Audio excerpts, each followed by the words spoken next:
Ya, pemirsa Komisi Pemilihan Umum malam tadi telah merampungkan tahapan debat pertama dengan mengangkat tema seputar hukum, hak asasi manusia, terorisme, dan korupsi. Di mana kedua paslon 01 dan 02 telah melewati tahapan debat dengan menjawab sejumlah pertanyaan yang diajukan oleh moderator dan dari masing-masing paslon.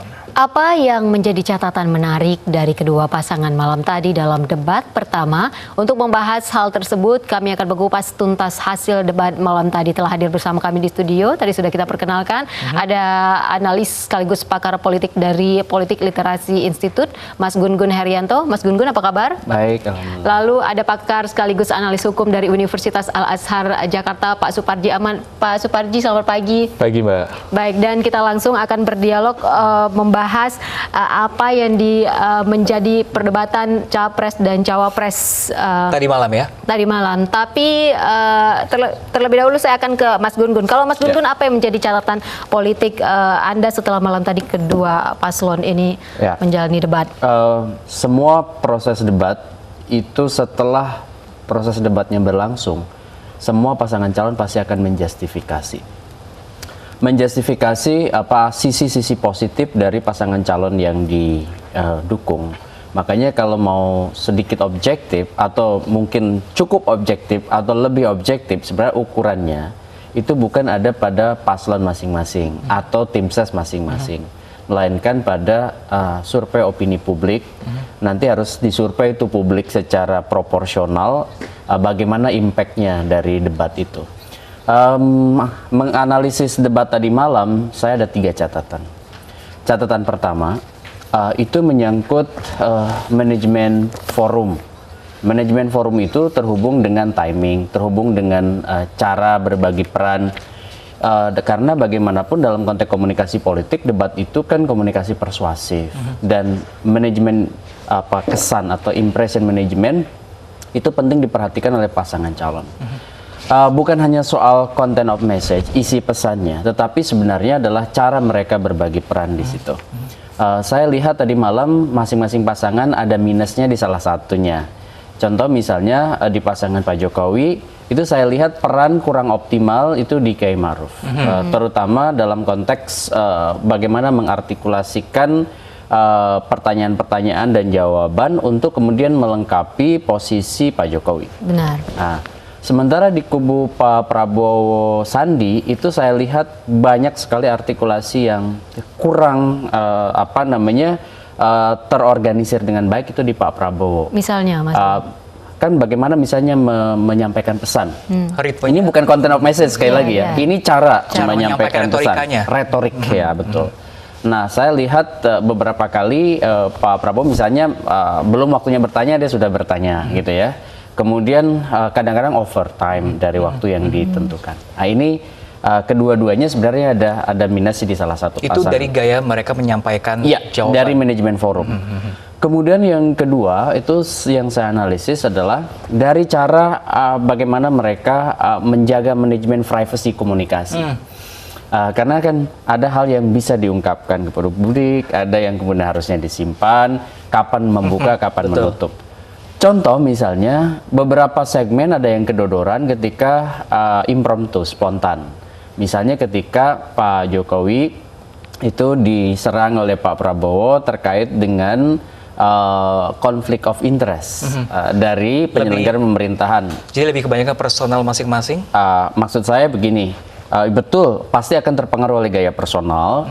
Cuman maksud saya kan impromptu itu nggak mudah ya, spontan tuh nggak mudah. Kita harus benar-benar kuat melakukan proses reproduksi pesan, terutama dalam konteks manajemen privacy komunikasi. Contoh misalnya, bagaimana supaya publik itu yakin bahwa pemerintah diselenggarakan itu dengan tata kelola yang baik, meskipun sebenarnya tadi malam bukan itu topiknya, tetapi ada pertanyaan soal misalnya bagaimana ketika ada penegak hukum itu yang berafiliasi ke partai politik, kan gitu kan? Inti pertanyaannya kan di situ. Nah, itu menurut saya agak kurang clear. Pun demikian di kubu Pak Prabowo, ketika misalnya ditanya komitmen soal anti korupsi, kalau misalnya ada mantan napi korupsi, mantan napi koruptor ya, yang kemudian dinominasikan atau dicalegkan oleh partai, kenapa partai kemudian misalnya tidak mencoba untuk melakukan semacam self control. Jangan diajukan dong kalau dia napi koruptor. Nah, Pak Prabowo menurut saya jawabannya juga kurang seperti yang saya harapkan. Contoh misalnya kalau posisi saya sebagai kandidat, mungkin saya ingin katakan semua yang menyangkut tindakan korupsi atau yang sudah pernah terkena kasus korupsi, kita akan skip misalnya. Oke, jadi dapat dikatakan ini banyak pertanyaan yang dijawab, tidak menjawab seluruh pertanyaan yang intinya dari seperti itu ya? Saya melihat dalam konteks dua hal tadi, manajemen forum dan manajemen privasi komunikasi, ada beberapa hal yang menjadi catatan untuk perbaikan mereka. Baik, gitu. Mas Gun berarti ada satu catatan lagi ya, tapi sebelum kita bahas, kita akan lihat terlebih dahulu cuplikan debat malam tadi mengenai apa solusi dari peraturan yang tumpang tindih dan tidak harmonis yang diajukan malam tadi saat debat pertama. Berikut cuplikannya.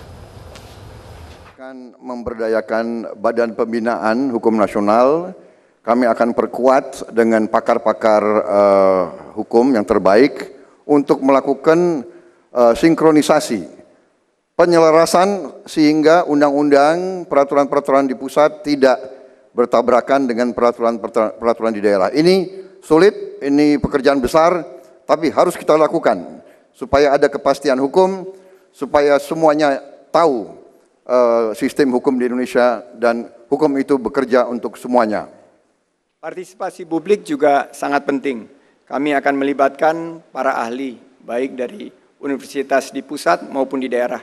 Karena banyak sekali produk-produk hukum ini juga diterbitkan oleh pemerintah daerah maupun DPRD. Jadi kami akan memastikan bahwa pekerjaan besar ini harus dipimpin oleh pemimpin utama, yaitu Presiden dan Wakil Presiden. Di bawah Prabowo Sandi, hukum harus ditegakkan dan dalam waktu yang singkat harus kita sinkronkan dan ciptakan harmonisasi. Kami berbeda dengan Pak Prabowo dan Pak Sandi. Penting sekali harmonisasi regulasi kita. Oleh sebab itu, kami akan menggabungkan fungsi-fungsi legislasi, baik yang ada di BPAN, di Dirjen, peraturan perundang-undangan, dan fungsi-fungsi legislasi yang ada di semua kementerian. Akan kita gabungkan dalam badan yang namanya Pusat Legislasi Nasional, sehingga dikontrol langsung oleh Presiden. Dikontrol langsung oleh Presiden, satu pintu, sehingga tidak terjadi tumpang tindih. Yang kedua, akan kita sederhanakan semuanya, sehingga apabila ada tumpang tindih, langsung kelihatan, dan bisa kita lakukan revisi dengan baik. Nah, kalau cuplikan debat tadi itu tentang kasus hukum, isu hukum, nah ini tepat sekali ke Pak Suparji Ahmad mengenai peraturan yang tumpang tindih antara pusat dan daerah. Ini seperti apa tanggapannya? Ya, menurut saya jawabannya kurang paradigmatik ya, masih parsial karena melihat masalah hukum hanya dari sisi kelembagaan kan gitu. Pak Prabowo ingin mengoptimalisasi BPHN, sementara Pak Jokowi ingin buat lembaga baru, Pusat Legislasi Nasional. Saya kira dua-duanya memiliki kelemahan karena sebetulnya akar persoalan tidak pada kelembagaan, karena hukum tidak hanya dilihat pada lembaga saja, harus dilihat dari substansi dan kemudian dilihat dari budaya. Sebetulnya yang paling mendasar persoalan tumpang tindih regulasi pusat, daerah, dan lain sebagainya itu lebih pada ego sektoral antara kementerian satu dengan kementerian yang lain, antara pemerintah daerah satu dengan pemerintah daerah yang lain, yang itu saling berlomba-lomba memproduksi regulasi yang kemudian tidak bisa diharmonisasi. Menurut saya mestinya jawaban itu hukum dilihat sebagai sebuah sistem akan memperbaiki karakter, budaya, penegak hukum, termasuk juga budaya birokrasi. Karena sesungguhnya yang sering membuat peraturan malah birokrasi sendiri itu. Dan kalau kemudian Pak Jokowi ingin membuat lembaga baru, itu juga ada bertentangan dengan semangat diregulasi dan dibirokratisasi, di mana Pak Jokowi mengurangi banyak aturan, mengurangi banyak birokrasi, sedangkan sekarang membuat lembaga baru lagi. Ini kan juga menjadi persoalan nanti.